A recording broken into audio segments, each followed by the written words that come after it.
What is going on today, guys? Tomcat here, and today we are back in Forza Horizon 2 doing a drift build of a little bit of an unlikely car, actually. This is the 2012 Mini JCW GP. Now, this was actually requested in person by one of my subscribers. We were talking about videos and stuff like that, and he actually asked, could I do a drift build, a rear-wheel drive swap drift build of a Mini? And I was like, sure. And so that's where we are with this particular build. Now, I'm going to swap it over to the 1.6 liter turbo rally engine, just because I like that engine a lot. I mean, I know a lot of people use it, but I really like it as an engine, and I feel like if we're swapping a front drive Mini to rear drive, then we might as well go ahead and swap the engine as well. And for aero and appearance, we don't really get too much except for the Forza bumpers and the Forza wing, which is god-awful and ugly and hideous in every way. But we'll go ahead and get a little bit of a couple of other things out of the way. Let's go ahead and stick with the stock tires for now. In the front, let's see, we've got 215s and 215s. We're going to stick with the square setup for now. If we need to change to staggered, we will, but I don't think we will.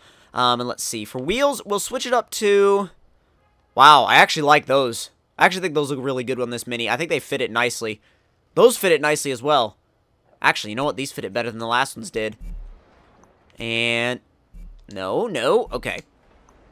And I think I want these just a little bit bigger. They're 17s. I think 19s might be a bit big. 18s look good, though. 18s look really, really nice. Bring the front up to 18s as well. And that sits really nicely. Now, from there, we're going to go ahead and do all our drivetrain upgrades, our clutch, our gearbox. And I'm thinking that when we actually get to lower this car, it's going to look quite nice with that actual wheel choice. All we need to do is upgrade the diff. And I'm thinking we may need to do a little bit more tuning on this thing to make it work properly than, like, say, we normally would. But that always comes when you're swapping a front drive car to rear drive, because it still wants to retain some of those front drive characteristics. But, oh yeah, looks really nice once you lower it down. Get rid of that wheel gap. A really nice stance to it. Not Stance Nation stance, but just a nice overall performance stance. Take these restrictor plates off, bring it up to 433 horsepower, which 433 horsepower is plenty for what we're doing here. And we're going to tune it a little bit. There we go. Apparently I'd pressed the wrong button. Let's see. Let me get a little bit of negative camber in the front. And let's see. I know I wanted a little bit of negative front camber. If I need some more in the rear, I'll come back and change it. But let's see. We'll bring the ride height all the way down just because I like to do it that way. And let's see. Diff. Bring both up to 100. And we'll start from there. We'll use that as kind of our baseline setup. And we're going to leave the garage and pretty much take this thing straight to... I was going to take it to the airport, but I think I want to take it to the docks instead. I just feel like the docks kind of apply more to a car like this. Down and zoom in. And fast travel. Now, it's actually been quite a while since I've done a front drive to rear drive swap drift car. So I'm thinking it'll probably take... It's going to take some work, particularly on the rear suspension, I think, because the rear suspension is going to want to grip up instead of sliding out. So I think we're going to have to tune those properties into it, but we'll see. It's not set in stone yet. Oh, wow. Short wheelbase. So it's definitely really easy to whip it around. Wow. Whoop. A little bit of a jump drift. Nope. We'll head back the other way. It's definitely a little bit of a learning curve to get used to, for sure. Since the wheelbase is so short, it really wants to rotate all the way around, which is a lot of the time that's a little bit more than you want, but you just have to make your corrections a little bit quicker. Real close. Wow, it just keeps the rears spinning. That's awesome. And of course it has no... Whoa, oh, and never mind. And the e-brake locked up.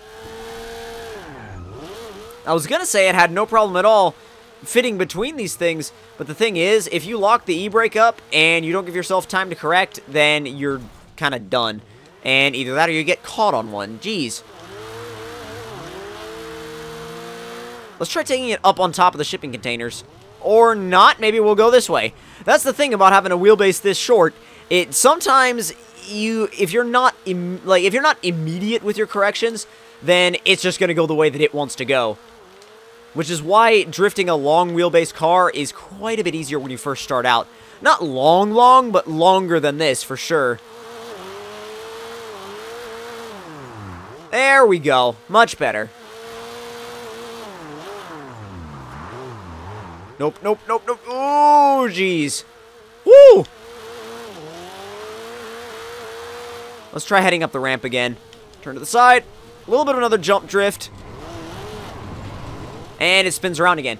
Again, if you don't carry your momentum exactly right, it will spin on you. Over the jump. Whoa!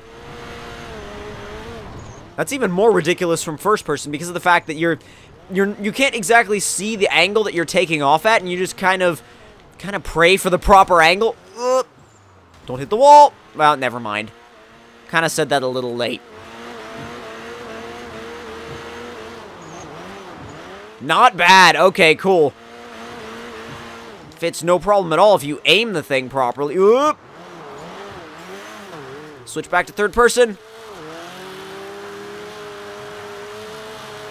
Trying to get out of the rain a little bit. Try a little bit of precision drifting. It's actually not too bad at making like little adjustments mid-drift. And again, it's one of the trade-offs that you get with such a nimble car, because on one hand, it can be really jumpy, and it can be kind of hard to predict sometimes, but at the same time, it can also be really nice if you get used to it to actually make those adjustments, depending on what kind of approach you're taking to a specific corner or a specific obstacle. Let's try some high-speed stuff, like some really high-speed entry approaches.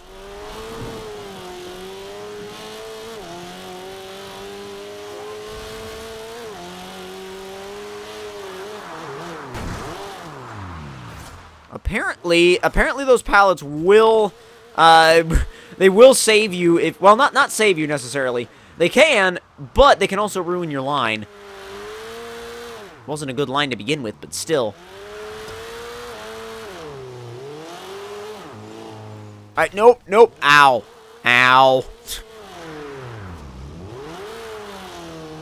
Plus, I feel like it would be a better idea to do a high-speed approach on the other end.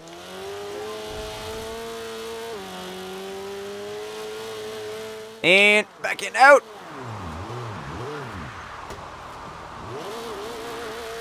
That was kind of bad because we pretty much lost the drift. We didn't really, I mean, we maintained the angle, but we still kind of lost the drift. I want to try it one more time, because again, it's tricky with this short of a wheelbase. Oh man, that was close. Okay, that's not what I was going for. I mean, we're gonna go back and try the same one I did before. But I mean, if we had gotten that, it would have been cool. But at the same time, that's not what our focus was.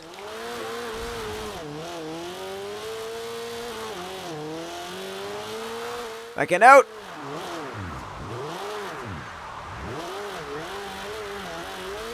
Not too bad.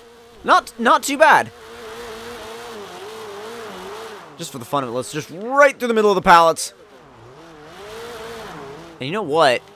A little bit more of that precision stuff. Oh, not bad.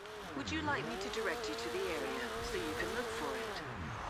Now, I feel like my final opinions on this thing are, it's not the best thing if you're new to drifting in Forza. It's not the best thing if you're new to it, but what I can say about it is that if you want a bit of a challenge, then it's a lot of fun. It's definitely a lot of fun if you want a bit of a challenge. And also, if you just want to if you want something different to mess around with, it's fun for that too. So, if you guys enjoyed this video and this build, then don't forget to leave me a like. Tell me in the comment section down below what you guys thought of it. And if you're new to my channel, don't forget to subscribe for more. And I will see you guys in the next one. Talk to you guys later.